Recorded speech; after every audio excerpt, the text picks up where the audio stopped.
Olá pessoal, somos alunos de Engenharia da UFAM e vamos mostrar uma ponte de corrente CC2+, e um circuito gerador com um circuito CC2+, e CC2-. O circuito CC2+, é um conversor de tensão em corrente de segunda geração com característica de alto desempenho quanto à linearidade, estabilidade e banda de frequência. A motivação para o desenvolvimento deste circuito foi a simples realização da conversão linear tensão-corrente, visando aplicações específicas em instrumentação.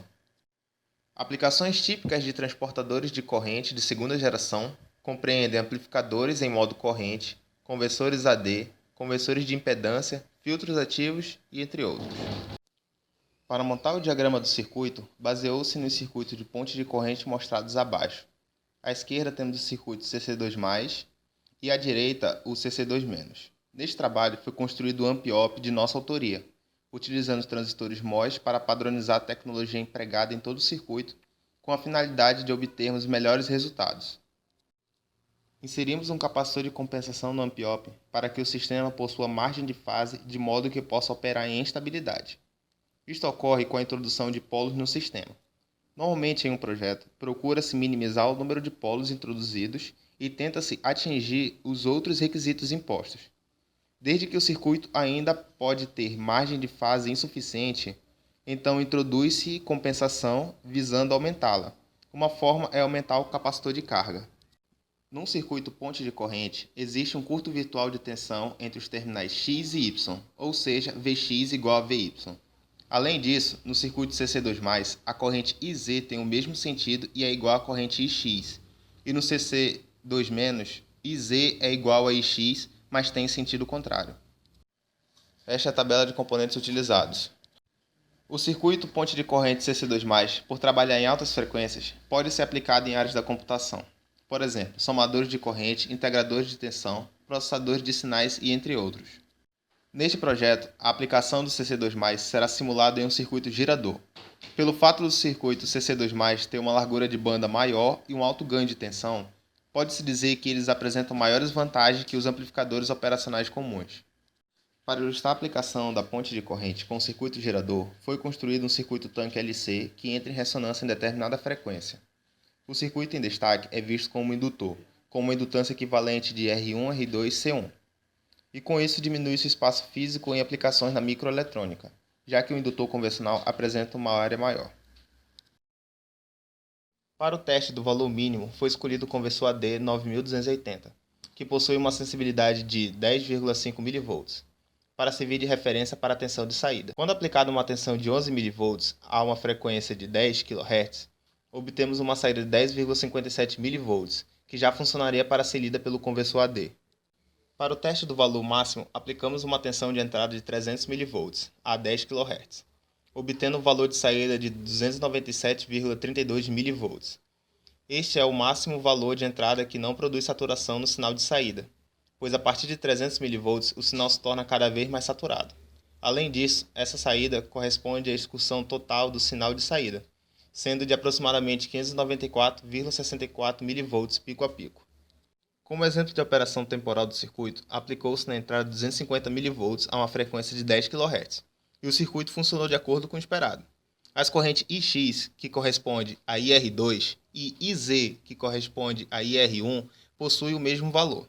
No diagrama, elas estão opostas, pois o sentido de X está contrário ao que deveria ser. Este próximo gráfico, com menos IR2, mostra o circuito funcionando corretamente. O curto-circuito virtual de tensão existe entre Vy, que corresponde a VINP, e Vx, que corresponde a VINN. Pode ser visto neste gráfico e neste gráfico. Dessa forma, pode-se concluir que o circuito funcionou corretamente. Para os testes em frequência, não podemos usar a análise AC padrão do LT-Spice, pois ele apresenta algumas limitações neste tipo de análise, o que compromete os resultados obtidos. Vimos que a análise AC não funciona bem para circuitos ativos, pois o simulador não mantém o nível DC de polarização do circuito. A solução encontrada foi realizar diversos testes no tempo para valores de frequências diferentes e identificar os valores mínimos e máximos de operação do circuito. Para o teste de valor mínimo, configuramos a fonte de sinal para uma tensão de pico de 250 mV AC e variamos a frequência até identificarmos a frequência de 20 mHz. como aquela a qual o circuito responde bem, ou seja, verifica se o curto virtual de tensão e também IZ é igual a Ix. Para o teste do valor máximo, obtivemos a frequência de 100 kHz, para a qual o circuito oferece uma boa resposta para as tensões Vx e Vy, e as correntes IZ e Ix.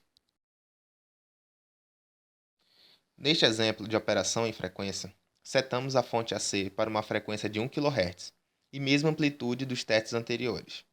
Vemos que nessa configuração, o circuito está na sua faixa de operação ideal, onde apresenta resultados bastante satisfatórios para uma ponte de corrente, ou seja, o curto circuito virtual de tensão existente entre VINP e VNN pode ser visto nesse gráfico. Dessa forma, pode-se concluir que o circuito funcionou corretamente. Além disso, as correntes Ix, que corresponde a IR2, e IZ, que corresponde a IR1, possuem o mesmo valor. No diagrama, elas estão opostas pelo mesmo motivo exposto anteriormente para análise temporal. Para testar o gerador, como não foi possível utilizarmos a análise AC para verificarmos a ressonância, foi usado o método alternativo. Colocamos o circuito de referência com um indutor e um capacitor para verificar qual era o comportamento deste circuito com o impulso e poder comparar o funcionamento do gerador. A análise em frequência então foi feita através da resposta ao impulso do circuito. A frequência de oscilação amortecida é a frequência de ressonância do circuito. As diversas limitações do circuito não permitem que o mesmo funcione com R1 e R2 menores do que 10K.